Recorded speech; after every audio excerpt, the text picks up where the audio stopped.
Warning. This program may contain material of an explicit or graphic nature.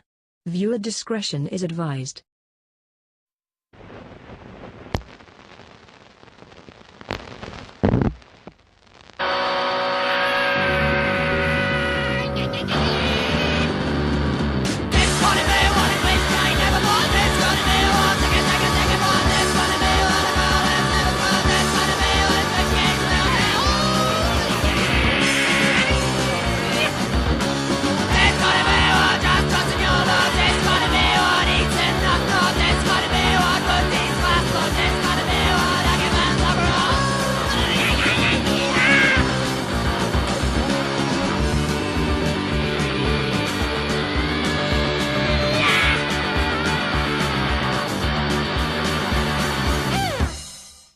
Broadcasting undead from the B ward, this is Mortem. I'm Dom.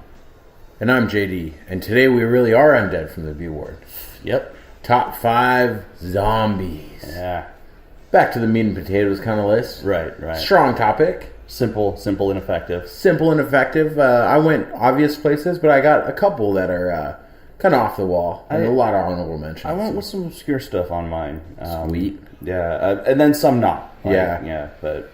And some that I would have put, but we've talked about it, and I'm not allowed to list anymore. Yeah, exactly. Yeah, I even have a 0 on my list. Oh wow, cool. Yeah.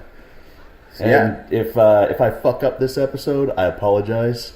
I have had a shit week. Yeah, I know. My house is selling out from underneath me. I have to find a new job, to find a new place to live. Rent in California is fucking expensive. Yeah, one of my best friends died yesterday. I haven't slept a full night in 2 weeks. Yeah. And I can't smoke weed right now because I'm trying to find a job. So I want to fucking murder everyone. You want a beer? No. That's the last thing I need right now. That makes me worse. Yeah, I know. But, so if I fuck up this episode, I'm telling you in advance, sorry. Well, I think that's excusable. But it's kind of hard to fuck up zombies. It's true. Pretty easy list. And hope you guys enjoy it. Maybe if we leave off something that you would have put on your list, send us a message. Let us know. Comment on the episode. There's a lot of zombies out there. There is a lot of zombies. But before we get to zombies and the good and bad movie of the week, we got some horror news.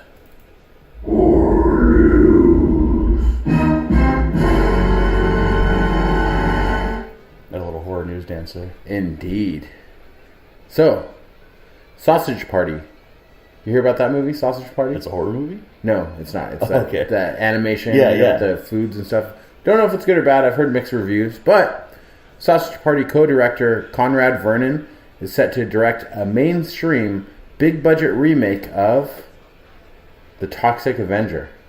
I knew they were talking about a remake, but it's not going to be a trauma movie? It's not going to be a trauma movie. It's going to be a big-budget remake. The script is being described as more grounded and less campy.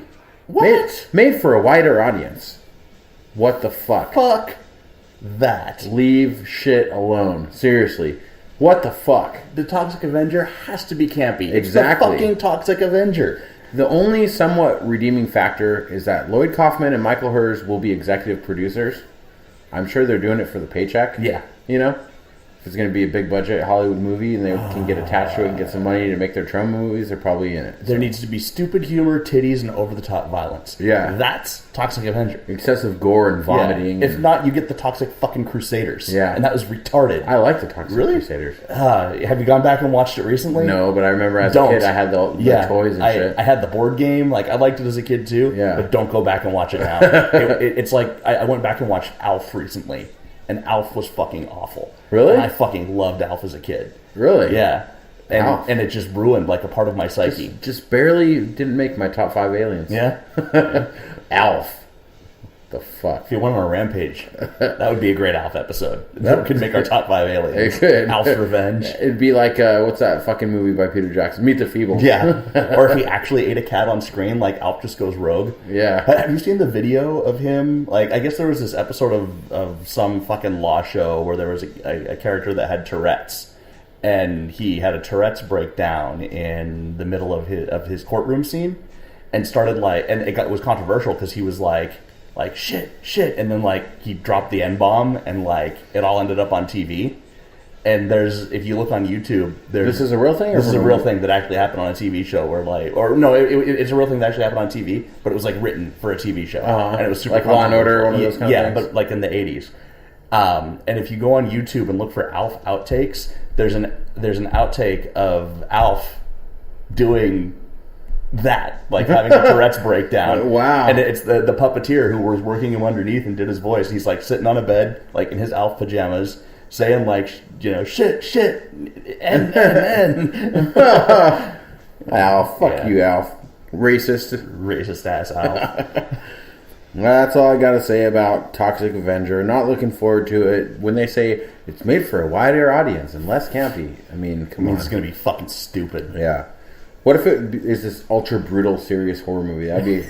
It's like a Serbian film with toxic waste. Yeah. A Serbian film with toxic waste would have been good. I loved Serbian film. Yeah.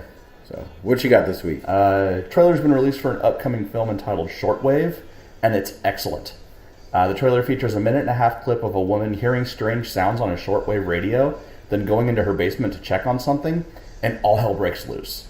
And it relies on excellent creepy sound design that gave me a total like audio guy boner, and then shadow and what you don't see to make it intense and scary.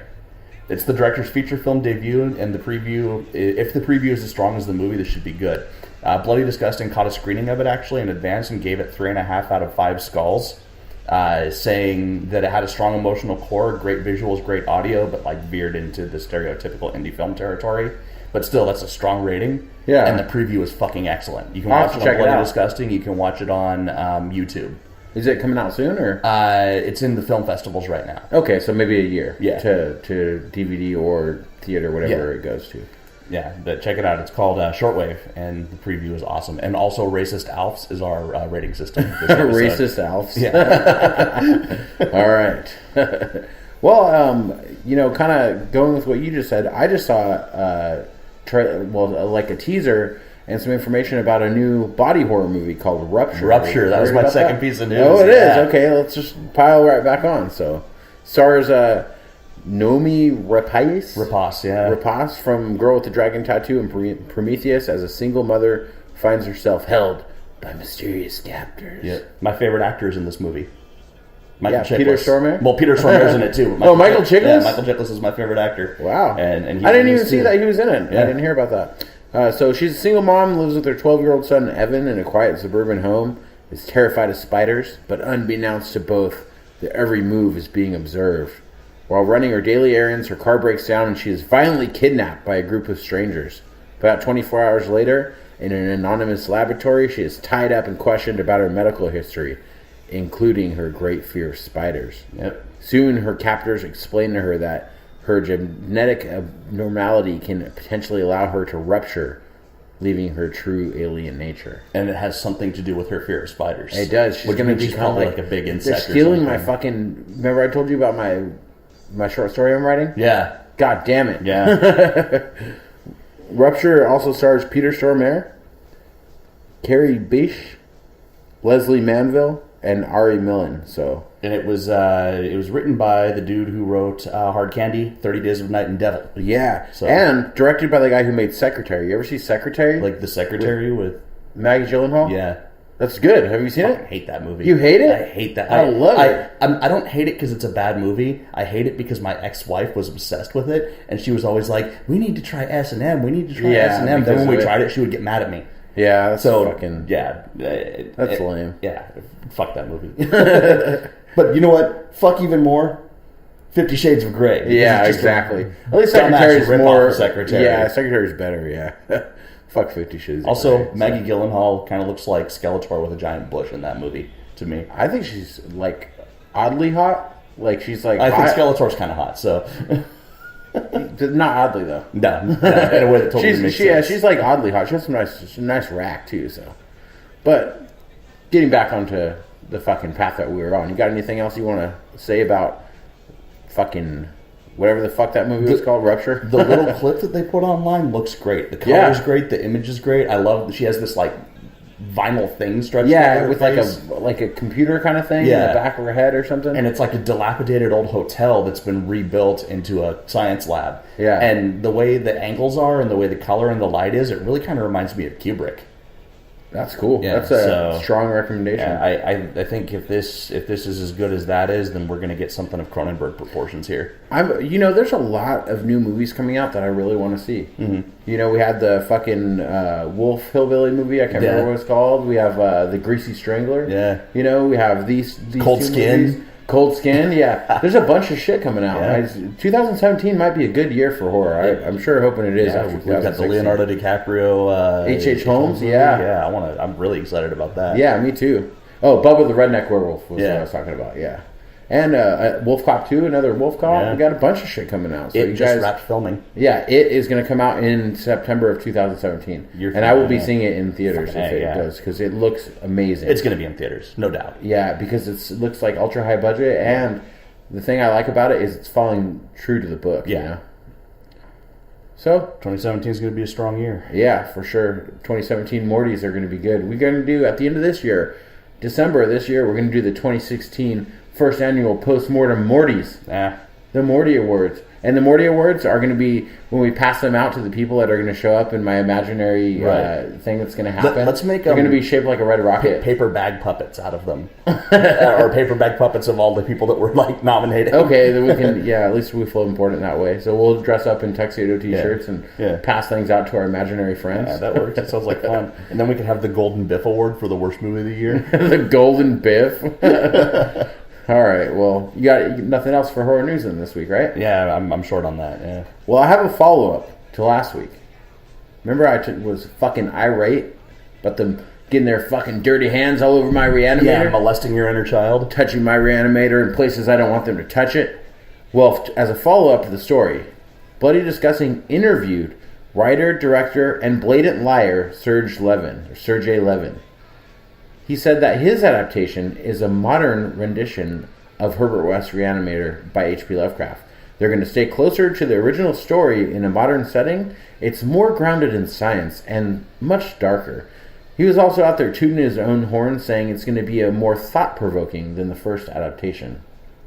So basically saying it's going to be... No, it's not a sequel. It's better than the Reanimator that came out in 1985. It's the actual Reanimator. This fucking piece of shit just tied a Reanimator name to a generic zombie movie. Yeah. Everyone knows that because it came out under another name. It's not based on the fucking Reanimator. He's just saying all this shit to get people to look at him, to get people like us to get mad so that we talk about it. Has the gall to talk shit about the actual Reanimator. Exactly. Fuck. So who's going to believe him at this point? And if you know of a cheap hitman, maybe we can go to the dark web or something like that. If any of you guys know about how to get onto the dark web, send us a message so we can hire a hitman, because I'm going to kill fucking Serge Levin. He's speaking in hyperbole if you're from the NSA listening if you're from law enforcement, this is just an entertainment podcast. Right. I really am not on the dark web right now simultaneously while recording. Yeah, I'm actually not texting my Italian uncles. Yeah, fuck you, Serge Levin. I will strangle you myself. Fuck him in the fucking neck, like with a power drill first, and like you open up a hole with a power drill, but you use a small bit, so you have to open the hole slowly, and then you fuck the hole. I'm gonna beat him to death with all of my Reanimator memorabilia that I have. Wow. All these little statues and posters, comic books, all my whole Reanimator collection. I'm gonna ball it up and duct tape the shit out of it and just beat him with it. Make a morning star out of it. Stick. Yeah, I'm gonna put a stick like a giant Reanimator lollipop and beat the shit out of him. And as he lays dying on the ground, we'll let Biff fuck his face. Yes. A fitting death. He deserves it. A fucking piece of shit. God damn it, you guys don't support this Reanimator evolution. It's devolution. It is not evolution. You got no Jeffrey Combs. You got no Brian Yesna. You got no Stuart Gordon. Just fucking this piece of shit running my Reanimator's name through his mouth. Degrading the holy Reanimator. Terrible. I'm mad. Yeah. That's enough horror news. I gotta calm down before we get to the good movie or the bad movie. Yeah. Well, we do have that one other good piece of news. Oh, yeah. Okay, we can cleanse our palate with that and talk about today, September 23rd, as of the time of this recording, marks the release of our buddy David Agranoff's punk rock ghost story. Yeah. I'm excited about this. I'm excited too. I can't read it till this summer, but yeah, me too. Yeah, I'm gonna read it. Yeah, for sure. And if you guys haven't listened to the episode that David Agronoff was on, talking about Punk Rock Ghost Story and Boot Boys of the Wolf Right, go back a few episodes, maybe like 10 episodes or so. Yeah, check it out. It's going to be a good book. Very, very knowledgeable dude. He was part of the 80s punk scene. Yeah, and knows his shit. He's not just making stuff up. And in addition to that, a compilation of short stories that he's on is also releasing the same day. It's called Hybrid Moments, a literary tribute to the Misfits. Nice. So it's stories based on Misfits songs. That's awesome. Yeah. So Once upon a time, Glenn Danzig went to the store and bought cat litter. Dun, dun, dun. His story is called She Is on the Run, so I'm looking forward to that. Nice. The song She. So you guys, if you want to pick up either one of these great books that are just coming out, head over to our website, click on the Amazon banner, and search Punk Rock Ghost Story to get your copy today. Is it on Deadeye? Punk Rock Ghost Story? Yeah, I believe it is, yeah. Sweet. Yeah. So, all right. Well, we'll be back with the good movie and the bad movie after a quick word from our sponsors. Hi. Thanks for listening to the Post-Mortem Show. Hi, thanks for listening to the Post-Mortem Podcast. If you want to support us, go to our website at www.postmortemshow.com and click the Amazon link. By clicking on the Amazon banner, Amazon will give a small percentage of the purchase price of your item back to the Post-Mortem Podcast at no additional cost to you. That's right. It doesn't cost you any money. We get money. You want us to keep doing this? You want more Doug Jones talk? You want more dick and fart talk? I don't care. We're going to do it. Fund our filthy, filthy habits. Yes, and they are many and they are fast. And most of them aren't legal. Yes. Click the banner. Just do it. Come on, don't be a dick. Give us money.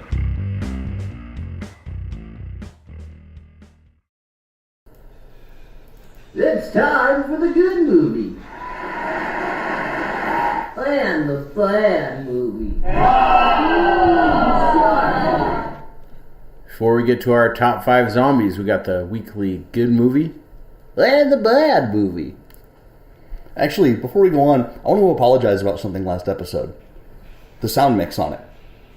Yeah. It was too loud, and I think our audience will probably notice that too. Yeah. I just got a new laptop that I've been working off of because I'm in a smaller space right now, and I've been mixing on headphones, and I was like, fuck it, I'm going to try mixing it without headphones, and that was a mistake. So I will not be doing that again. So playing with your Red Bull can, making tinkly noises all over their earphones and all that, and yeah, so, if you listen and you were like, oh, wow, Sam Hain, fucking Sam Hain, and Danzig, is overpowering this episode. You know what's weird is that I just heard an interview on Jericho's podcast with Danzig, and he called it Sam Hain. Really? Yeah. He's just you don't give a fuck anymore, I guess. Yeah, he don't give a fuck anymore. He said, because he wants people to understand what he's talking about, probably. Jericho interviewed Danzig? Yeah, it's awesome. He's the only podcast he's ever done. Wow. He's a big wrestling fan. I didn't know that. Really? Yeah. And he seemed like a cool guy. Yeah. I think Glenn Danzig, like, his image is ultra serious. Yeah. Like, I mean, he was on Aqua Teen Hunger Force. Yeah. Come on. Yeah, for sure. You don't get on that show by being a total dick. Yeah, for sure. Yeah, so we apologize for Dom tinkling in your earbuds. But but no tinkling this episode. That's right. It's all about defecation. That's right. I'm gonna shit right in your ear. I'm gonna like pull your lobe out so that your ear hole is a little bit wider than usual. And I'm gonna slide a turd into it. It's gonna be kind of like a Play-Doh Fun Factory when it goes in. I'm pretty sure that's how ear infections start. Probably, yeah. So set an appointment in advance with your ear, nose, and throat specialist before we get to the top 5 zombies. Because there will be pooping. There will be shit. All right. Can I kick this one off? Kick it off. What's your bad movie? My bad movie, speaking of poop, is called Demon Wind. Oh, about the farting? No, right? No, there's no farting. Demons that fart? No, that would be an awesome movie. They fart. That's how demons, they're in your butt and they escape when you fart. Rectal demons. There is a movie. Maybe I made all that up. No, there's a movie called Bad Milo about a dude. Oh, yeah, about this asshole. That's a good movie, though. It's good. I never watched it all. I watched the beginning and I forgot about it. It's a ridiculous horror comedy, but this was not. This is a 1990 supernatural horror film directed by a guy named Charles Philip Moore. And the story is that after a strange encounter with his estranged suicidal father, a young man named Corey is compelled to return to his old family farm to investigate the dark history of his forefathers. He brings a group of friends with him for moral support, though not all of his friends get along.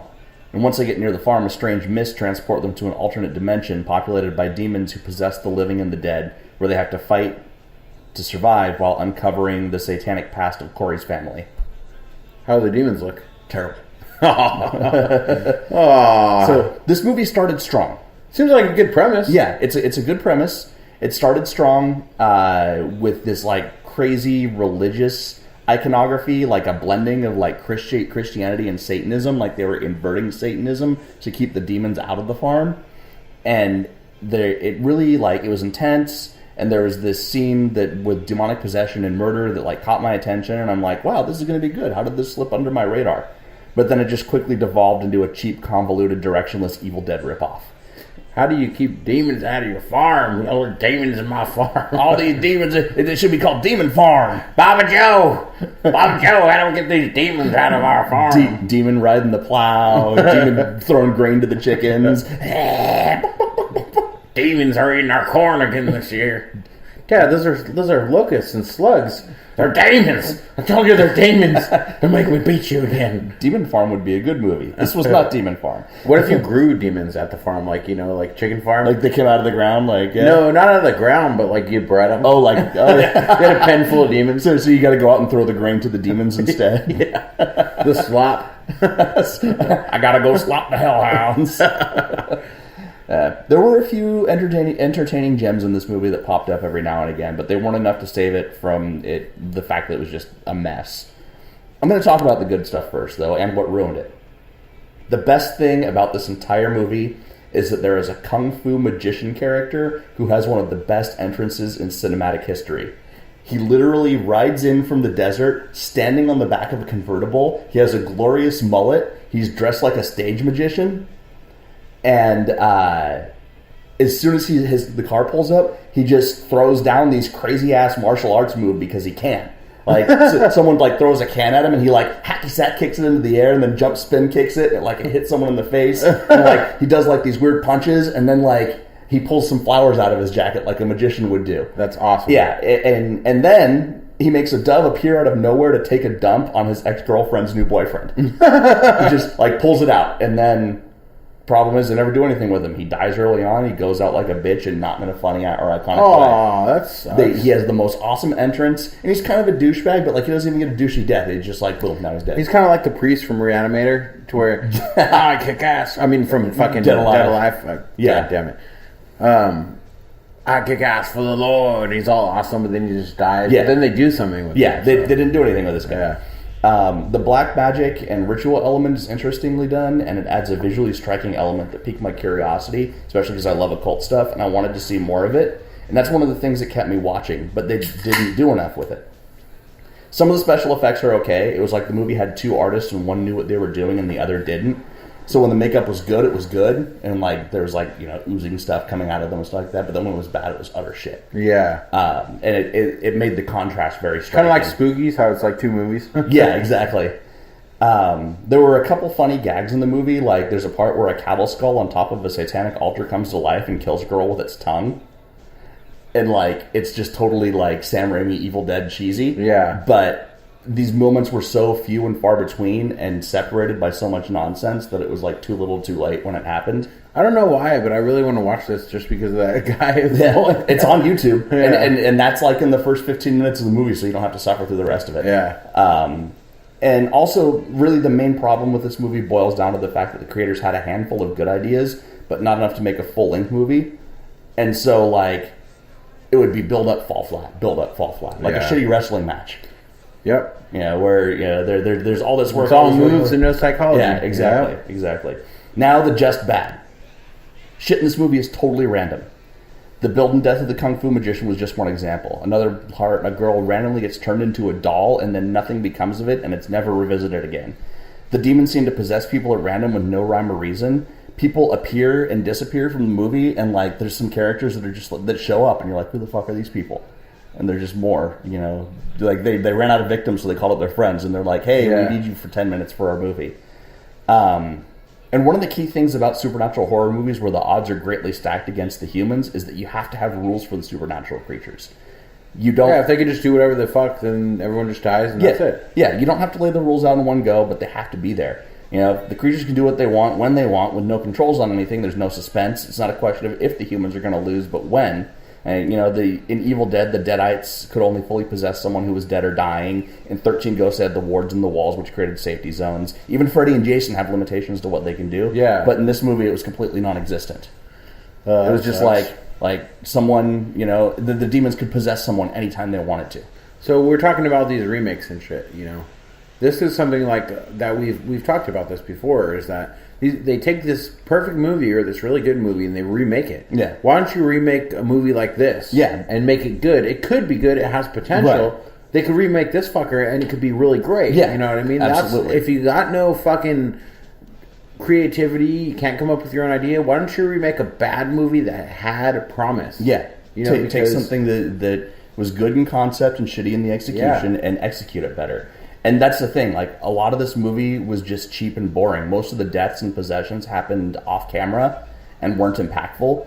And it was like the director couldn't tell if he wanted to make an R movie or a PG-13 movie, so he kept pulling punches. Really? And generally didn't show enough. And, like, I'm not a huge advocate for ultra-gory torture porn. Like, there's a time and place for it. But movies like this, especially because it was so derivative of Evil Dead, needs the stuff that makes Evil Dead good, which is the way over-the-top gore, the slapstick humor, you know, and the insanity. And it's like, this guy just didn't have the insanity. Yeah, that's the thing, too. I am an advocate for a lot of gore. Yeah. You don't need it all the time. Right. I like movies that have minimal gore, as we've talked about before, but in a movie like this, if you got demons, to me, that's something you need gore. Oh, absolutely. Unless it's a movie about the possession of one person or something, it doesn't have to be ultra gory because you're going on a different level. But if it's demons killing people, I want to see shit get ripped up. I want to see limbs flying. I want to see demons heads. need to get fucked up too. And demons too, yeah. Yeah. And, you know, ultimately this was a huge ripoff of Evil Dead. Evil was summoned by reading from an arcane book. The only thing that could kill them was an enchanted dagger. Demons would occasionally retreat and make the hero think that his friends weren't possessed. And the hero even dressed like Ash. Yeah, and the director used the Raimi cam at one point. And he got his hand cut off and replaced it with a chainsaw. And he was Bruce Campbell. He was not Bruce Campbell. It was Bryce Campbell. Bryce Cantrell. So, I really wanted to like this movie. It started off strong. It had a few gems of ideas, but ultimately it was just a bunch of random shit cobbled together on a stolen framework. So I'm going to give it 3 out of 10 racist Alfs. Racist Alfs. Ha! Coon. Bryce Campbell versus the evil racist Alf. Yeah, I might throw that fucker on. It's on YouTube. Yeah, I might throw it on when I'm bored or, you know, when I'm comatose, whatever, you know. Demon wind. Demon wind. And there wasn't even a demon wind. There should have been farting, though. Demon wind, it's an excuse for farting. Yeah, straight up. So, not a single fart in the movie. Except for the movie itself, it was a fart. My bad movie. Also a little bit of a stinker, but probably not as bad as that one. I don't know. We'll see. But 2015, directed by Wame Colette Serra, starring Blake Lively, The Shallows. You hear this movie, The Shallows? The Shark? It's on Netflix, right? No, it just came out of just came to DVD. Okay, maybe I saw something about it online or something. It's about sharks. It's limited storytelling for sure. Okay. When Nancy, Blake Lively, is surfing on a secluded beach in Mexico, she finds herself on the feeding ground of a great white shark.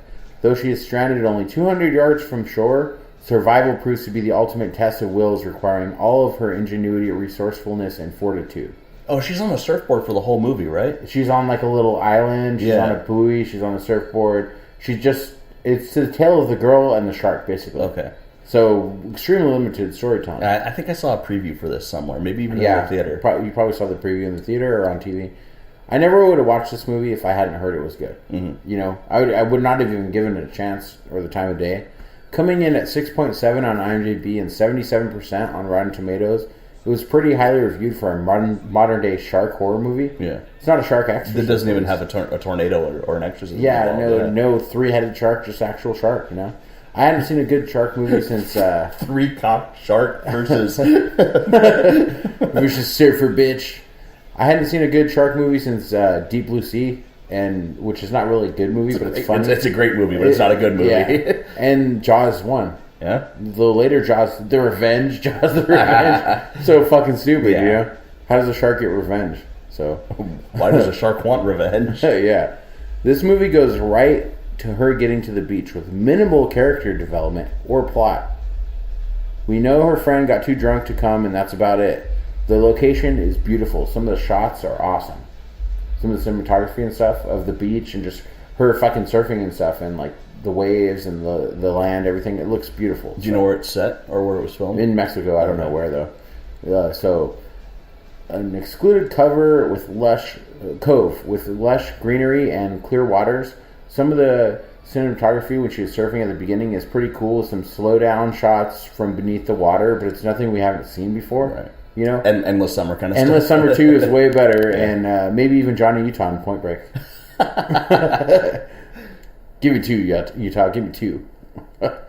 She meets some locals and then shows off her surfing skill in a pretty painful montage. It's pretty bad at one point. Yeah. The cinematography isn't bad, but the music is like the song that typical middle school girls would like. Or something. Like ultra poppy, you know, Right. like this is woman power. She's riding, she's surfing, and these guys are watching her, and it's got this fucking horrible music. If you're going to have a surfing montage and you're not going to set it to Wipeout, like, just drive a nail into your forehead right now. Yeah. Wipeout is the only surfing montage, or like Dick Dale or something like that. Yeah. Like, that's surfing Dick montage Dale's music. good, or even Agent Orange would be sweet. Yeah. So, when she takes a break to eat some lunch, she scrolls through her iPhone to old pictures of her mom at the same beach. Her mom told her about the beach. It's kind of cool because the pictures appear on the screen as she's scrolling through them, and when she FaceTimes her little sister, you can see the two of them talking on like a bubble on the screen. Okay. So it's like the screen becomes like you can see her, but you can see kind of like that other movie I was talking about, where you can see the words when the people are texting. I've noticed her doing that. I was watching that show Sherlock from BBC, and when they text, they do it that way too. Yeah, it's better than just looking at a phone. Yeah. So she talks to her dad. We get kind of a backstory finally that her mom died and she's dropping out of medical school because what's the point? Okay. Local nihilism. Yeah. Locals go back in and she says she wants one more wave. She sees a bunch of dolphins heading away and tries to catch up to them. But of course they were running for a reason. The shark. She notices a dead whale floating there being eaten by birds and it's being ripped to shreds and then dun-dun, dun-dun, dun-dun-dun-dun-dun-dun-dun. Really? They use Shark. music? No. It's a shark! That's about all that what I'm talking to you is about a half an hour into the movie. Then she has to worry about getting away from the shark for an hour. Since this is brand new, I'm not going to tell you anything else. But the setup, almost only one person and one shark for an hour is kind of boring. Yeah. I needed more people in the water being ripped to shreds. You know? I need to see some more death, some more gore. Yeah. Her acting was pretty good, all things considered. But it just wasn't much of a script. Right. There's essentially no script, just a choreography of scenes and shark. Yeah. Her and how's she going to get away. And then this situation developed. There's like a little seagull on the island with her too, which like he had a broken wing. It's like her Wilson. Yeah, it's like her Wilson. Yeah, even people were saying that like on the message boards and shit, that it's like a ripoff of Wilson. The seagull she talks to the whole time. And she pops its wing back and she sees it later floating on the fucking surfboard out there. It's ridiculous. Surfing seagull. Surfing seagull, yeah. How did they do the shark? Was it CG? Yeah, I think it was pretty much all CG. They had a little bit of scenes where it was like up close, you know, like where you could see it poking out of the water. That might not have been, but it was probably all CG. Okay. But it wasn't bad. Okay. It wasn't bad CG. It didn't look horrible. Okay. So it didn't look like the Shark Exorcist. no, it wasn't red tinted or anything. So it was an okay movie. Find a veg out on for an hour and a half when I was bored, but I never need to see it again. I'll never watch it again. I don't ever need to. I had a couple tense moments watching it alone on the big screen, and because of that reason, I'm going to rate it a little higher than I think I would normally. But watching it by myself in the man cave, you know, it's like a theater basically, big screen with the sound turned up, lights off, and everything. Got into it a little bit, but it's not a good movie. So I'm going to give it a 5.5. Racist Alps. Racist Alf. What was the guy? Oh yeah, Campbell. Bryce Campbell versus the evil Racist Alfs. Okay. 5.5. Did you ever see that movie 120 Hours? Or 120? Yeah, I think that's what it was called. 127 hours. Yeah. And he cuts his arm off and Yeah. shit. Yeah. That was a good movie that was done with very limited Yeah. storytelling. I like limited storytelling because it forces you to get creative. Yeah. But what made that good was like it went into his head, and he had like his like kind of hallucinations and visions and stuff. Did this have anything like that? Not really hallucinations and visions. A lot of reminiscing and stuff, and it wasn't horrible. But I mean, I never would have seen it if I didn't hear that it got such good reviews, and the reviews that it got were way over what it should have been. Okay, 6.7 on just probably someone's Aunt Linda. 77% of Rotten Tomatoes is not. It does not deserve 77%. 55%, like I said, is probably pretty accurate, or less even. I'm probably going over. I like seagulls. I like surfing seagulls. Yeah. Best character in the whole movie. Yeah. So let's hear some good movies. Let's feel a little bit better. I'm angry this episode. Yeah, this is an angry episode. You're in a bad mood. You're angry too for all the shit that's happening. I'm angry about the fucking Reanimator and the surfing seagull, and we're about to break shit. Yeah. I'm going to break my mic right now. Episode ends. And that was the last episode of Postmortem. I've got a good movie a movie that I really liked, and you've been talking about anthologies a lot recently. Yeah, I've been trying to watch all the good horror anthologies that I've never seen. This is a British horror comedy anthology. Okay. Based on the literary works of R. Chetwynd Hayes, who was a horror writer from the he's born in the 1920s and then or late 1920s and wrote through like the 40s, and he won like the Bram Stoker Award, and he's like the Scary Stories to Tell in the Dark author of Britain. Okay, cool. And it's directed by a guy named Roy Ward Baker. It's kind of a cult film. It did terrible when it originally came out. Really? And then it they couldn't get it on TV. They couldn't get it anywhere because it was too much of a mix. Yeah, and audiences didn't get it. But like now that we watch it now, and we have things like Deathgasm and shit like that. We can understand where it comes from. So in this movie, Vincent Price stars as Aramis, an ancient vampire who becomes friends with horror writer R. Chetwynd Hayes. Aramis takes Hayes to an exclusive underground club where all manner of classic monsters gather together to be themselves, free from human judgment. Monster party! Yeah. There, Hayes hears the stories of 3 different types of monsters, but with a twist. In these stories, the monsters are the heroes and the humans are the villains. Oh, awesome. The stories are interspersed with musical performances from early 80s British pop stars performing songs about other types of monsters and ghouls. That's cool. Yeah, overall... It's a monster mash. Yeah. It's a graveyard smash. It caught on in a flash. Whatever happened to my Transylvanian twist? So, overall, the production value on this movie is great. The sets are gorgeous, the camera work is top-notch, the lighting and atmosphere in every story is totally classic, and the special effects are pretty good for the time. The music score features work by John Williams of Star Wars fame and creates a great mood. And it was made by people who worked with Hammer Pictures in the 1970s, so it has that vibe complete with the deep shadows and the vibrant colors. Cool. The stories were all interesting and entertaining, and I'll rate them individually. The first story within the story is called The Shadmock. And in this story, a con woman takes a job working for a strange, ghoulish man who collects oddities from around the world. It's her intent to seduce the man and then rob him, but she soon comes to learn that despite his eerie appearance, he has a heart of gold. He takes care of animals, he likes birds, things like that. He's kind of like you. Wow. As the I don't know to be flattered or offended. But he looks like Ricardo Rodriguez. Wow. And like, I don't know whether to be flattered or offended. Before you get more into the story, what's the name of the band that plays at the Little Monster Party? The Crypt Keeper 5? The Crypt Keeper. That is vocal group. The Crypt Keeper 5. It's the Crypt Kicker. Something like that. No, it was different bands. And actually, I'll get to that in a little bit because there was something kind of questionable about that. But in this story, she soon comes to learn that despite his very presence, he has a heart of gold. And as the man who identifies himself as a Shadmock falls in love with her, she begins to pity him and even like him a little. She tries to call off the robbery when the guy proposes to her, but her even dirtier con man boyfriend forbids it, insisting that she accept the proposal to get closer to him and the money.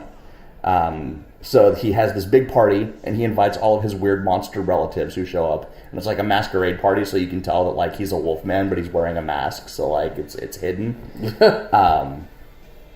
But everything goes wrong when at the engagement party, the Shadmock discovers the truth of the situation and reveals this horrifying power of his whistle that can drive people insane and melt their skin off.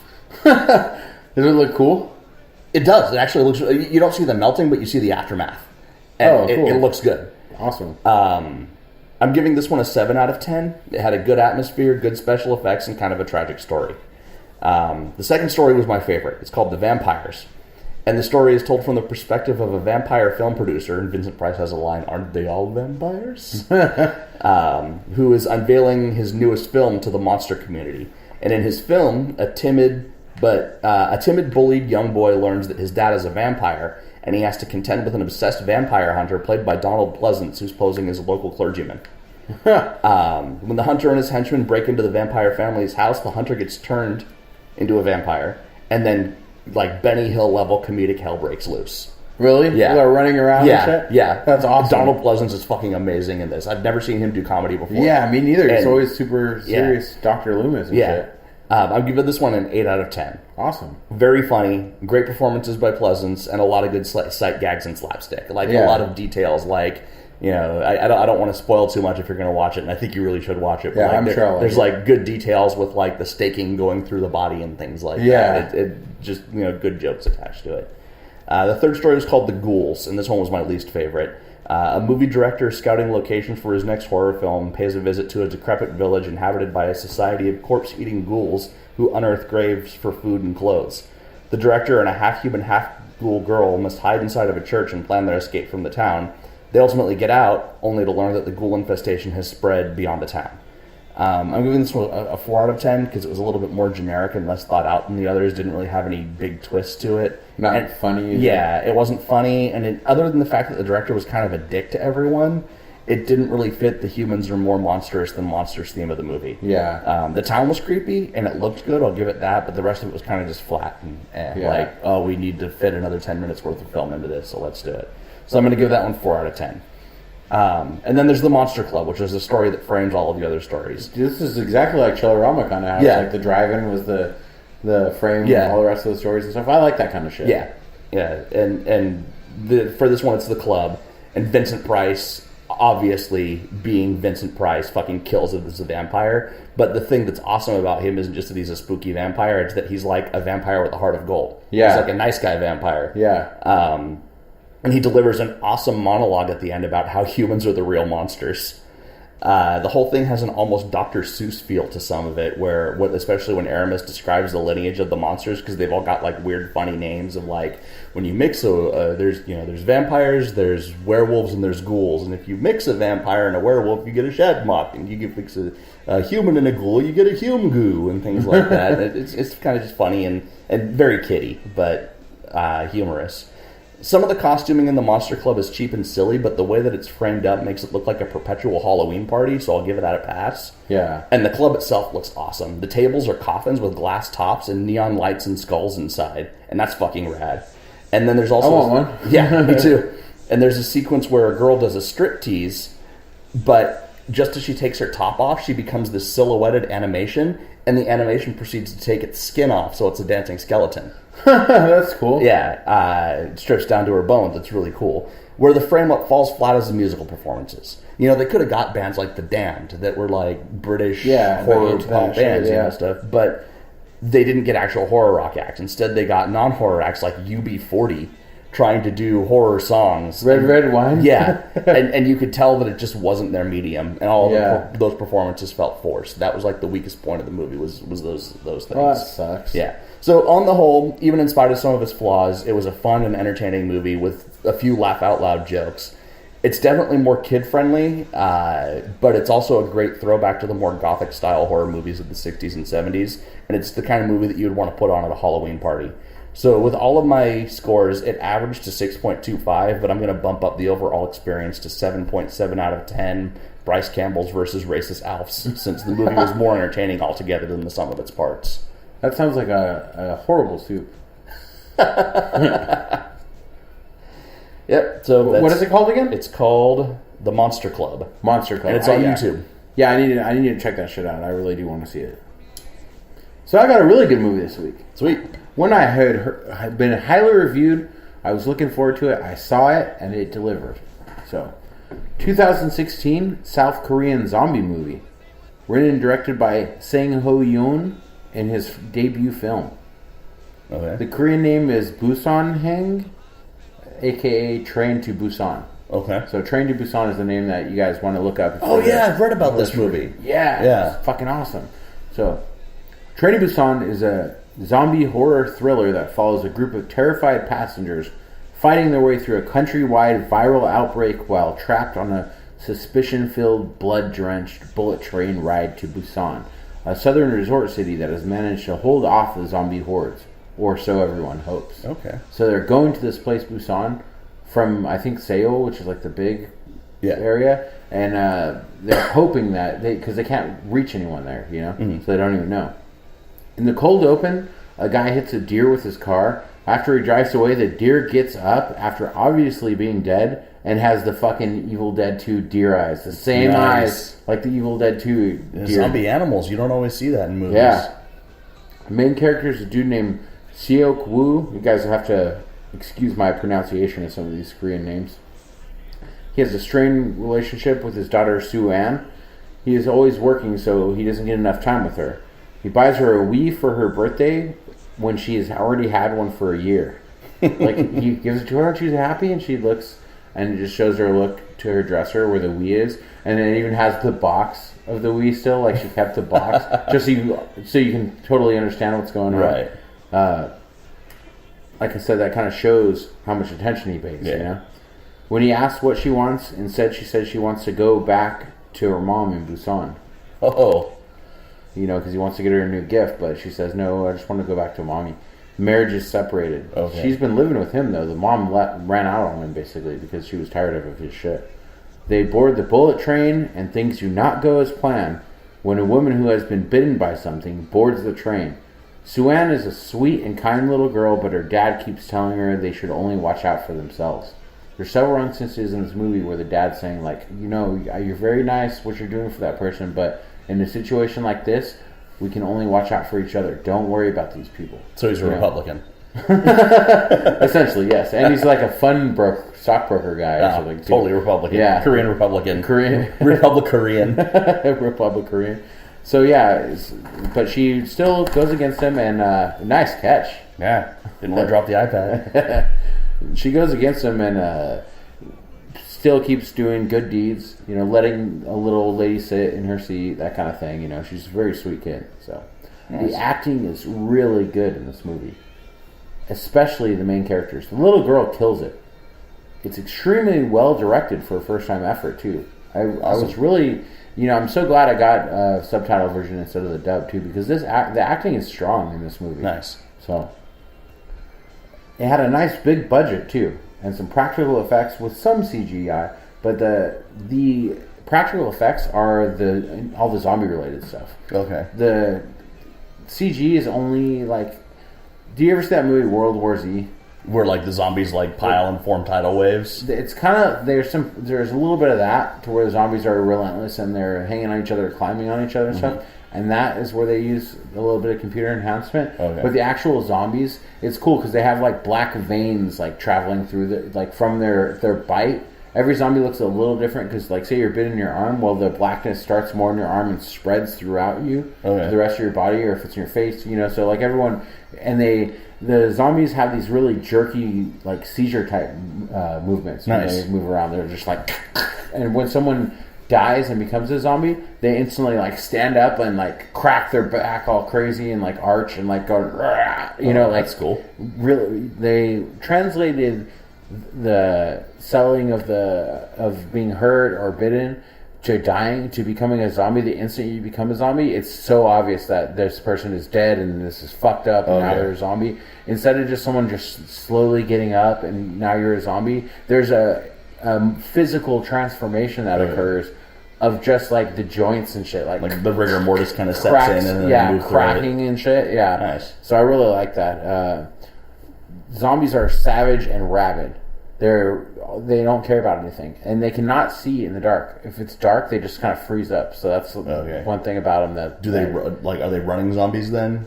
Yeah, they don't just like kind of shamble around like retards. No, they don't shamble around slowly. They do run, but they don't run as fast as a person because their movements are all weird, right? Like jerky movements. But they do run and stuff. They don't just like slowly pace at you and stuff. So where if you broke into a run, you could just get away from them, and it's not scary.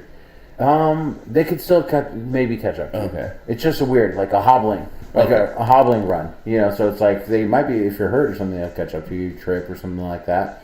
But when someone dies, they instantly become a zombie. Okay. Instantly. Like, as soon as they're dead, boom, they're back up. They're back up. So it's not like the slow, like, oh, he's dead. Oh, he's dead. And then 30 minutes later, he gets up and attacks. It's not like that. So we had snakes on a plane before, but zombies on a train is so much better. I bet, yeah. There's actually a Zombies on a Plane movie. I haven't seen it, but in my research for our top 5, yeah. Yeah. Like the Flight, whatever, Walking Dead show. This is the best zombie movie I've seen in a long time. Wow. I can't remember a more recent zombie movie like this that I liked as much as I liked this movie. Nice. Because in addition to the gore and the zombies and the brutality, the acting and the story carries it through. It is a little sappy at times, but the acting, it got me. It tugged at my heartstrings. Nice. Played them like a bass guitar. It did. So I really liked it. I'm not going to give you guys a lot much more plot. I mean, I kind of told you about the zombies. This guy's trying to get his daughter. You can assume other things are going to happen. And there's cool characters. There's one buff, like, Korean guy that's, like, when they start to fight zombies, they start taping themselves. Well, everyone has their own weapons. There's, like, a baseball team kid with a baseball bat. There's this real buff guy that only tapes his hands and punches. Okay. They tape themselves so they can't get bit? Yeah, like with duct tape. So just try to not to get bit, And he punches, and then the other guy has like the stick thing. So they all have a video game. It is like a video game, yeah, at one point. So, and it's Korean, so Asians got the video games good. So, and like we said on previous episodes, you think about Bassin, you think about these first time efforts from people that are in other countries in America. Just going out there killing it. Yeah, I've seen Korean vampire movies, but and they're good too. Yeah, I've never seen a Korean zombie movie. So. Well, I mean, like we said, that Wakufi or whatever, that Chilean movie that's going to come out. You got different European countries excelling. It seems like America. I don't know if we're just tapped out or do we not have enough creativity anymore. But it's these people with our limited film industry is dominated by people who want safe bets. Exactly. Yeah, these people have limited budget and their creativity shines and makes these great movies. So. Nice. What's it called again? It's called Train to Busan or Busan King or whatever. But you got to Train to Busan. You'll find it the English subtitle version. So IMDb gives it 7.8. I would give it a solid 8.5. Wow. Bruce Campbell's versus racist Alfs, the evil racist Alfs. I don't think there's a good racist Alf. That's true. There's Alf and then there's evil racist. Yeah. Yeah, awesome. So that's my good movie. I will watch that this weekend. Yeah, check it out. I think you'll really enjoy it. So, all right, we had the good movie and the bad movie, and in honor of Train to Busan, you were wondering why I wanted top 5 zombies. It's in honor of this movie. Doing top 5 Just watch zombies, a good zombie movie. I want to hear about the top 5 zombies, as does all the Postmortem listeners. If you guys don't hear anything on the list that you wanted to hear, send it in to us. Let us know. If you have an idea for a top 5 list, you can email it to postmortemshow@gmail.com. And we'll be back after this. We are proud to announce the first ever Postmortem live show, November 19th, 7 p.m. at the Santa Maria Town Center Mall. That's right. Postmortem live and uncut like an uncircumcised baby. Yes, indeed. As opposed to a dead uncircumcised baby. Yeah. Yeah. Or a dead circumcised baby. Yeah, that's true. I guess you beggars can't be choosers. Anyway, this show is happening at 159 Town Center East in Santa Maria, California. At the Santa Maria Town Center Mall. Santa Maria Town Center Mall, main level. It's in Leisure Time Games. Leisure Time Games is a local comic book and trading card game store, any kind of game other than video games that are gracious enough to host the first ever Postmortem live in front of an audience podcast. They're going to regret this. They may. Hey, he listens, so don't say that too loudly. We won't be coming at you undead from the B ward. We will be live. And if you want to come watch JD get real drunk and me pop a bunch of pills and slam energy drinks. Well, the problem is they don't allow beer in the mall, so I'm just going to have to drink heavily before. Okay. So I'll walk in trash. Right. Okay. Yeah. Awesome. All right, you guys, if you can come out, if you're anywhere in the Central California area, or if you want to fly in, it's a free show. That's right, not charging a dime for it. November 19th. Get what you pay for. Yes, indeed. As always with Postmortem.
And we're back with the top 5 zombies. Brains. Pink eye. Brains. That's gotta be Kane. It's gotta be brains. That's gotta be brains. Yeah, good topic. I love zombies. Yeah. I love zombies that are done well. Yeah. I should put it that way. Zombies is one of the most overused, shitty movies that you could ever find. Even more overused than shitty vampires. Yeah, exactly. Yeah, it's hard. But we got 5 good ones each. Yeah, and a lot of honorable mentions. I'll kick it off this week with my number 5. Mabel Chilton, a.k.a. Mom, from Ed and His Dead Mother. Yes. Yeah. Steve Buscemi. Steve Buscemi's awesome. If you guys haven't seen Ed and His Dead Mother, you gotta check it out. That shit's so entertaining. Yeah, really good movie. When Ed's mom dies, he has a salesman come and sell her youth. Bring her back from the dead. Keeps going wrong. He keeps having to pay more and more when things go wrong. And Ed Begley Jr. is the salesman. Yeah, that's right. Yeah. It's a really underrated movie. It is a really underrated movie. That's probably my deepest pull for this list. But when I thought about this, it's the first thing that came to my mind because I saw that when I was really young. It's PG-13 too. Yeah. It does have a little bit of on boobs, TV. but yeah, like on USA, I think it does have a nipple or two. But other than that, it's completely acceptable to watch within the audience. So. Yeah. But yeah, Mabel Chilton from Ed and His Dead Mother. I love Steve Buscemi. He's awesome. Yeah, great actor. So, he killed it, and so did she. Kind of going out of character. Like, he usually kind of plays like a smart-mouthed kind of, especially in the Tarantino movies. He plays like a Spitfire kind of guy. And in this movie, he's like a kind of a mama's boy. Well, this was 1990, so it might have been before Reservoir Dogs even. And I think Reservoir Dogs is 91. Yes. And he is a total sympathetic character. Yeah. You feel bad for him. Oh, yeah, real bad. He just loves his mom. He just loves his mother. Yeah, he's a fucking Nancy boy. Yeah. He's a little Nancy boy. Yeah. Little light in the loafers. Little light in the loafers. His fucking smoking hot-ass neighbor wants his cock, and he wants his mom. Yeah. He wants his mommy instead. I'm going to rewatch that fucker. I got to show that to my son. I think he'll like that. Yeah. That's a good break-in one for getting kids into horror. For sure. Well, he's already seen fucking... Regurgitated Sacrifice. Can I watch... No, he hasn't seen it. He asked me if he could watch Martyrs. Really? Because we always talk about it. Did you let him watch it? Poster there. He hasn't seen it yet, but he's seen a bunch of shit, though. So. I think he's probably about ready to watch that, because Martyrs is intense, but it's not like Serbian film intense. I showed him Reanimator like very early on into knowing him. If you can handle Reanimator, yeah, for sure. What's your number 5? My number 5, it's a movie I mentioned on another list. I think it was under top 5 transformations, but it's a really good movie that doesn't get enough attention. And the zombie is the only zombie in the movie. Actually, his name is Mark, and the movie is I, Zombie. Okay, not I remember zombie, talking about this. I, zombie. Yeah. Very, very early, one of the original kind of found footage movies. Dude gets bit by a zombie and makes a documentary about his transformation. I got to see this. I've never seen it yet. Fangoria made the movie. Great special effects. Great practical gore effects. Yeah, I love practical gore. I mean, it's sad to where there's going to be a generation, unless it changes, that our kids aren't going to fucking know about fucking rubber monsters and gore and fucking blood packets and all that shit. Unless we show them the movies. Yeah. There's kind of a renaissance going back towards it. It seems like it, the good ones. Yeah. So. And iZombie's great. It's a special effects movie, like it's a special effects reel, essentially. But the acting is very good too. Mark's transformation into a zombie, like it's like step by step the entire process of what it's like to devolve into one. Slowly. Yeah, great movie, great zombie. Is he still? You know how some zombies like remember a tiny bit of thought process? Is he still like in front of the camera as a zombie? No, once he gets to that point, it's done. But he gets pretty close to that. Yeah, that's cool. I gotta check that fucker out. Yeah, good movie. My number 4, one of the most iconic zombies of all time. Could not leave him off the list. My number 4 is Tarman from Return of the Living Dead.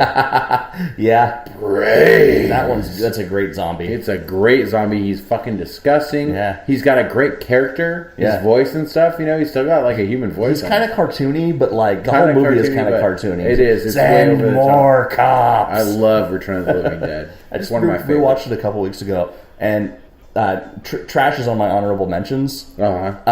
She has no vagina. Me as well. Yeah, she's like a Ken doll. Yeah, it's weird. I remembered, when I watched it younger, her dancing naked, and like Linnea Quigley has awesome tits. Yeah, but I always just kind of processed it in my mind that she was naked. Yeah, but she wasn't. She had no vagina. Yeah, and Tarman too. So I watched Return of the Living Dead 2 the other day. Nice, that's a good one too. It doesn't hold up as much as Return of the Living Dead 1. Yeah, it doesn't. It's weird that they use some of the same actors who died in the first one, as alternate roles and stuff. Return of the Living Dead 3 is still good though. 3 is still really good. That's my favorite in the series actually. Yeah. I don't know why she didn't make my list, but I had a brain fart. What's your number 4? My number 4 is a pretty deep pull. It's the shit zombies from a movie called Zombie Ass Toilet of the Dead. It's a fucking weird ass Japanese movie, and it's ultimately a story of a girl coming to terms with her own lesbian impulses, but also she's embarrassed to fart in front of people, and it's coming to terms with the fact that everyone farts. So it's like the ABC's of Death segment? Yeah, but like a total long form. I think it's the same director, actually. Really? Yeah, it just really likes schoolgirls farting. Huh? Yeah, it is. It is the same director. And in the movie, the way the zombie outbreak happens is this girl who's obsessed with her weight finds this like parasite, and she had been reading about the parasite diet where people like swallow the pills that have the worm eggs in them, and then the worms eat some of their food so that like they stay skinny. Yeah. And so she's like, "Oh, I'm stupid. I'm going to swallow the parasite," and then. She has horrible diarrhea and like blows out an outhouse while they're camping, and these shit-covered zombies show up, and they're like tiny zombies. Or? No, they're like people got exposed to it, and they turned into shit zombies, and the movie just gets weirder and weirder from that point forward. To where I gotta check that out. Like the main girl I remember the name, but I never turns saw into it. like a fart superhero to fight the zombies, and she's like flying on the power of her own farts. It's insane. And they're fucking Japanese, man. I love them. And I love them to death. The zombies are covered in shit, and they make farting noises when they walk. And shit zombies. Yeah, they're the shit zombies. Man, that would have been my number 1 if I knew about that movie. That's awesome. My number 3. You said you had a brain fart. You didn't think about her, but I put Julie on my list. Oh, number good. 3. Good. Return of the Living Dead 3. The hottest zombie of all time. Fucking A. Yeah. Hits her head on the fucking telephone pole. He doesn't want that pussy to go away. No. I'd do the same thing, bro. I'd steal my dad's pass to a secret government facility. Yeah. And take my dead hot girlfriend that's way out of my league, that I do not deserve, to the inner sanctum of the government top secret facility, where I will reanimate her from the dead, which she's always hungry and likes to stab herself with safety pins and things like that. Keep but herself that's exactly alive. what I'd do. I'd just steal my dad's pass, and just go there. Bring her back, yeah. Return of the Living Dead 3 is awesome. It's got that same Yesna, He's got the same those visuals, the under lighting in some of the scenes. Yeah. The Riverman, remember the Riverman, and like some of the under lighting, where it makes it gives a certain effect. He uses it in almost all of his movies, where it's the under lighting. Yeah, that super iconic scene where Julie finally snaps. Yeah, and she's got all the spikes coming out of her and shit, and that look on her face with the blood coming out of her mouth and the under blue lighting. Yeah, and then you got the convenience store Japanese guy. Yeah, or I shouldn't say Japanese, Asian. Asian of some variety. Yeah. It's really good, and you got the gangsters too. It's such a classic. Yeah, it's a great movie. If you guys haven't seen Return of the Living Dead 3, don't let the fact that it's a third one fool you. It's awesome. I would put number 1 as my favorite, then 3, then 2, and I will not acknowledge the fucking shitty rave and all that shit that they did after that. They're not Return of the Living Dead movies. They're what fucking goddamn Sergey wants you to do, and put fucking names of touching my Return of the Living Dead, putting its name all over your pile of crap generic zombie movie you made. It's not the same thing, you know. Fucking zombie dick. Yeah, fuck. Sergey needs to be fucked to death by a zombie dick. That's right. I'm gonna film it. And that's the one from Reanimator 3 or Beyond Reanimator. Yeah, the severed. The rat's gonna shove it. The rat's gonna shove the severed zombie. They're gonna stop fighting and join forces. Coincidentally, that was our first ever rating system. It was, yeah. Postmortem episode 1. Reanimated severed penises. Yeah. Trip down memory lane. Aw, got a tear running down my face right now. Yeah. My number 3 is The Dead Girl from the movie Dead Girl. Yeah, great movie. It's good. Weird. Yeah, Trent Haga is a great director. Yeah, friend of mine on Facebook. You know, Terra Firma. He's the guy that does the special effects and shit. Yep. And he's also he's in charge of some of the 12 Monkey Show on Sci-Fi, I believe, which is I've never seen it. It's a good show. It's good. Yeah. But yeah, Dead Girl's a great movie. Only one zombie in the movie, and she doesn't infect other people. Yeah, you just bone her. Yeah, these 2 kids go to it's filmed here in Santa Maria, actually. Really? Yeah. Cool. These kids go to like smoke weed. Ditch school and go to smoke weed in like an abandoned mental hospital, and they find a. Where'd they film it? I don't know. I just know that it was filmed in Santa Maria, and they find a hot naked zombie chick chained up in the basement, and they decide they're gonna make her their sex slave. Yeah. And then shit goes way wrong. Yeah, it's weird. It's a weird movie. I like it a lot, though. Yeah, great movie. And the zombie is pretty hot until she gets her face bashed open. Yeah, she's almost on the level of Julie from Return of the Living Dead 3. Yeah, like right under. Not as much, yeah. Notch below, but still. It's a good pull. I didn't even think about it. My number 2. It's Father's Day, Bedelia. And I want my cake. Creepshow. Nathan Grantham from Creepshow. You bitch! Bedelia, you bitch! It's Father's Day, I want my cake. Banging his cane on the fucking chair over and over. And you got the people there, fucking, what's his name? Ed Harris? Yeah. With his fucking, the worst dance moves ever. He's got that look in his eye, he's snapping, he's all... fucking ridiculous. Horrible. And Bedelia, it was Father's Day, and she said, okay, how about this? But he comes back. Because he wants his goddamn cake. Comes back for his cake. He didn't even want brains. It's Father's Day, Bedelia, and I want my cake. I love Creepshow. Cake zombies. It might have been the first anthology horror movie I ever saw as a kid. Yeah. Either that or Tales from the Dark Side. One of the 2. Yeah. Number 2 is also pretty good. The Raft. I remember that. That's the first time. Like I remember, I'd seen Night of the Demons probably after that. I might have seen Creepshow 2 before I saw it. That's the first time I remember ever seeing boobs. Creepshow 2, The Raft. Okay. Yeah, there's some tits there. Yeah. So maybe that was my first one. I don't know. And the fucking Indian. Yeah. My hair, man. I'm gonna be in Hollywood. I'm gonna be famous. Look at my hair. Fuck that guy. Fuck him. Douchebag. It's Father's Day. Oh my cake. My number 2 is a tie. And it is from Dead Snow and Dead Snow 2. Herzog, but also the Russian zombie leader. He's on my honorable mention is Commander Herzog. Yeah, Yeah, I love Nazi zombies. Yeah. That's just, you can't go wrong with a movie about Nazi zombies. Yeah, but and secret experiments by Hitler and shit. Yeah. But how do you fight Nazi zombies? By bringing back Russian zombies. And the Russian leader's this big fucking Russian bear motherfucker, and he comes in ready to fucking wreck house, and like he's the good guy zombie against the evil Nazi gold zombies, and I popped for that movie. I also I think I like it better than the original Dead Snow because it was less like wink and nudge references to other horror movies in that one, and it was in English. Yeah, and so it was easier to keep track of. I never saw number 2. I only saw number 1. It's good. Red versus Dead, right? That's what they call it because you got the Russians. Yeah, the zombies follow because the dude survives at the end of the first Dead Snow, and the movie literally picks up where the first Dead Snow leaves off. That's cool. And with his arm all bit off, and like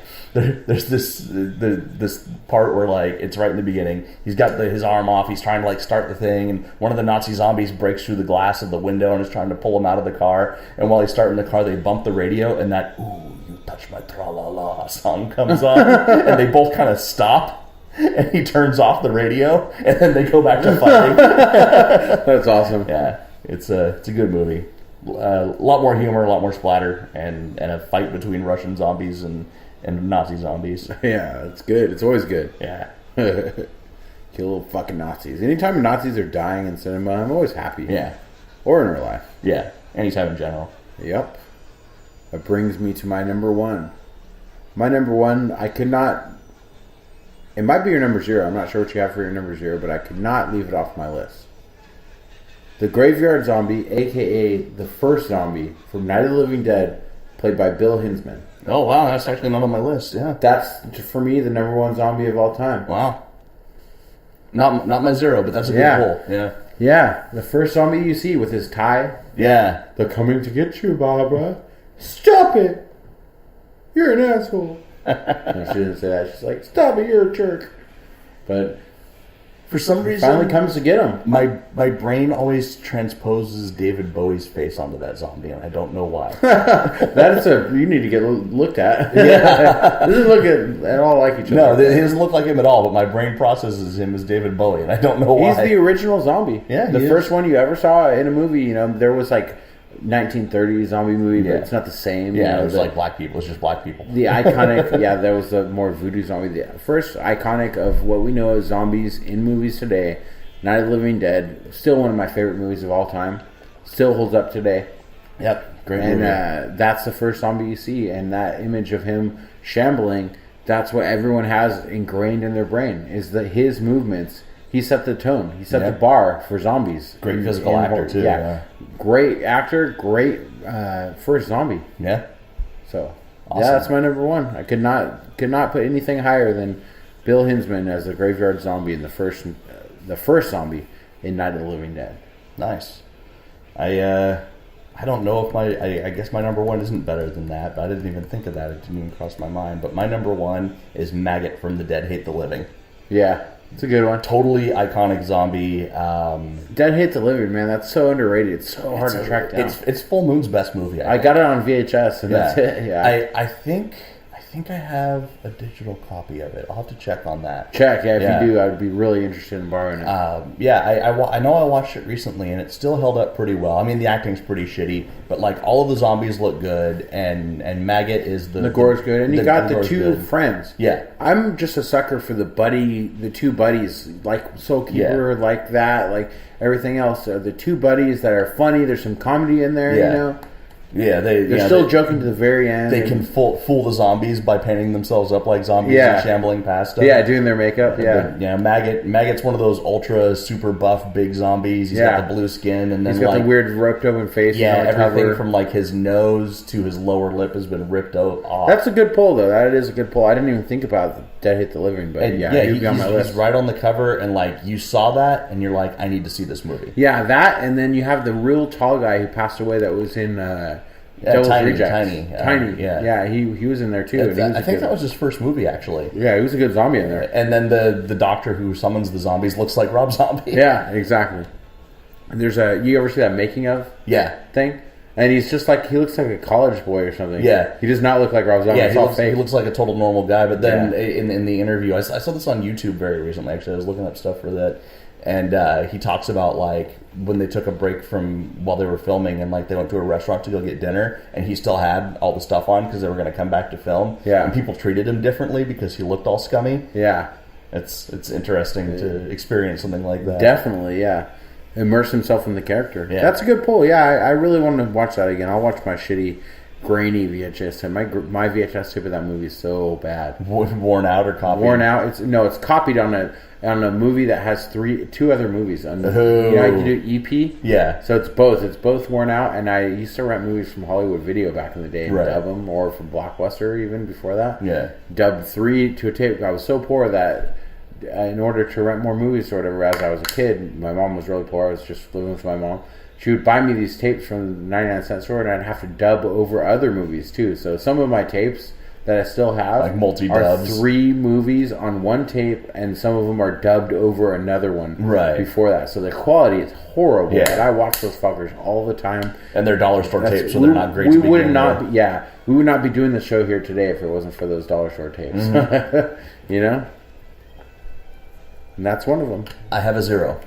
What's your number 0? Bub from Day of the Dead. He's on my honorable mentions. He is my favorite zombie, and he is my quintessential zombie in my mind. I think I saw Day of the Dead before I saw Night of the Living Dead. Yeah. And I like Bub because I like the idea of the domesticated zombie, and he was sort of the first one. Yeah. And, like, you know, he recognizes things when they hand it to them, so he can hand it to him so he can kind of do things. But the part at the end where the military dude is dying and Bub mockingly salutes him. Yeah. Bub's the fucking man. Yeah. And they did it later. He recreated it in Land of the Dead with the big black guy. Yeah, Big Daddy. He's on my honorable mentions, he's pumping gas and shit. Yeah, he's just walking around pumping, looking for gas to pump, Still get that last thought in their minds. So, my honorable mentions, my first one comes from the same movie as my number 1. Karen Cooper, the little girl in Night of the Living Dead. Another iconic. She was on the poster. Look at the pillow that's over there next to you. Yeah, her face in the half shadow and everything. Very iconic image. I had Bub from Day of the Dead, like you said. Trash from Return of the Living Dead with her non-existent vagina. Yep. Gage from Pet Sematary. Yeah. The little boy. Zom-Baby. Yeah, Zom-Baby. Creepshow 2. Thanks for the ride, lady. You know, the hitchhiker from Creepshow 2. Thanks for the ride. The Dead Girl, which was on your list. Commander Herzog from Dead Snow, also on your list. Ed from Shaun of the Dead. Yeah. You know, player 2 has entered the game. I still love Shaun of the Dead. That's a good movie. So, send more paramedics, zombie from Return of the Living Dead. Send more paramedics. The zombie versus shark zombie from Zombie 2. Underwater fight scene between a zombie and a shark. Awesome. Yeah. Cinema needs more of that. It does. Then a three-way tie between 3 that are very similar to me, but Evil Ash is kind of a zombie. Yeah, he's rotting. Yeah, he's rotting. He's came back from the dead. Also, Jason Voorhees. If you think about it, he's a zombie. He's like a mega zombie. And Frankenstein. Yeah. Frankenstein is a zombie. Patchwork zombie, yeah. He's a patchwork zombie, but those 3 I kind of put kind of similar as what they're going for. Then a three-way tie as well from Dead Alive, which I give too much love. Mm-hmm. The Priest, the Zombie Baby, and Mama Vera. Yeah. And my last one is a multi-tie from a movie that has come up on this here podcast that I'm not supposed to speak of, but when you touch my fucking Reanimator with your dirty, grubby little hands, I'll let it slide. I have to defend it. Yeah. I have to defend it, so it needs to be on the list. I should have made it number 1 even. But Dr. Carl Hill from Reanimator. Yep. Speedball from Beyond Reanimator. Yeah. The hippie that keeps injecting himself. Tommy Chong motherfucker, yeah. And the Rat Warden from Yes. Beyond Reanimator. As well as the Bride of Reanimator, another good zombie. Yeah. But Reanimator zombies can't touch him, in my opinion. They're the best. The one in Beyond Reanimator 2, when he comes in, he's trying to drink milk. Yeah. You know, and he has no bottom jaw. His tongue's all hanging out. His tongue's hanging out. He's got no bottom jaw. He's just pouring the milk all over the place. Yeah. When I put that on, as soon as that happened, I was like, oh, this is going to be great. Yeah. You know it's going to be good. It's still with the same team. If this number 4 had that team, I would be so excited. Yeah. It hurts me. It hurts my feelings. It hurts me deep inside that they're fucking up Reanimator. That they're going to give that name. Triggered. Fuck, I'm so mad. God damn it. Fuck that movie. Fuck you, Sergey. I was just joking earlier about the hitman and stuff like that. So if he does die, it wasn't me. Totally wasn't you. Tink. They can't pick up winks over right. audio. That's right. So There's no way. No way. The FBI is gonna like super enhance it, and they're gonna be like, "Here, you can hear his eyelashes touching. You can hear the wink." Is that all your honorable mentions? That's my honorable mentions. I've got Nemesis from Resident Evil Apocalypse. The one with the rocket thing? The right? big one. The reason I throw him on there because Resident Evil Apocalypse was not a very good movie, but Nemesis looked fucking great. The costume was great, and as a fan of the early Resident Evil games, I was glad to see him portrayed correctly. I want to see a Dead Rising movie. Yeah, that would be good. I like the combination of weapons that you use in Dead Rising. Yeah, so. That would be great. Earl, Dr. Satan's assistant from House of a Thousand Corpses. Yeah. He's a big mutant zombie motherfucker with a pickaxe and goo coming out of his mouth. These would have been higher on my list, but I don't necessarily think they're actual Walking Dead. They just kind of look like it. They're more like psychological manifestations. But the nurses in Silent Hill. Yeah, I guess they could be kind of zombies. Yeah, they shamble around. They're fucked up. They're kind of mindless. And in the movie, they look great. Yeah, they do. They really look like they're pulling. But we don't even know what they are technically. Yeah. So that's why it's all on honorable mentions. Yeah. Just like this other honorable mention because he's not actually a zombie. He's just portraying one, and that's Bill Murray in Zombieland. Yeah, that's pretty funny. And my last one is Fido from the movie Fido. Yeah, I loved Fido. Fido was never talked about. Yeah, we never even brought it up on the show, I believe, and no one ever talks about Fido, but I thought it was really good. The pet zombie. Yeah, he's a pet zombie. He's cute and he's endearing and he's a big fuck off zombie. Another zombie with a heart of gold. And while we're talking about it, because it didn't really make my list because there's not really any super iconic zombies in it, but the movie itself is good. It's called The Dead Next Door. Yeah, that's a good one. Yeah, where there's like the zombie rights activists. I had that problem too. Like Dead and Buried is a great movie. Came out of left field. I saw that way after it came out. You've seen Dead and Buried? Yeah. It's so good, but there's not an iconic zombie. Yeah. There's so many movies that are good zombie movies that don't have that one iconic zombie that you remember and that image that you tie to the movie. Yeah. I thought about The Dead Hate the Living, but I forgot about Maggot. I didn't really think about it. So, yeah, that's a problem. It's just people need to stop with the shitty zombie movies. Yeah. Where you just take a guy and you smear some red on him. And have him walk around shambling like he's fucking Bill Hinsman in Night of the Living Dead. Yeah.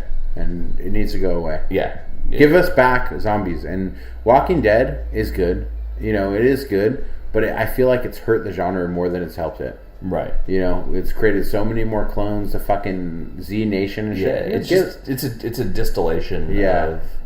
And I took it mainstream. Warm Bodies. They tried to make zombies romantic. Give us back our zombies. And the first thing you can do if you're going to give us back our zombies is you keep your fucking hands off my Reanimator.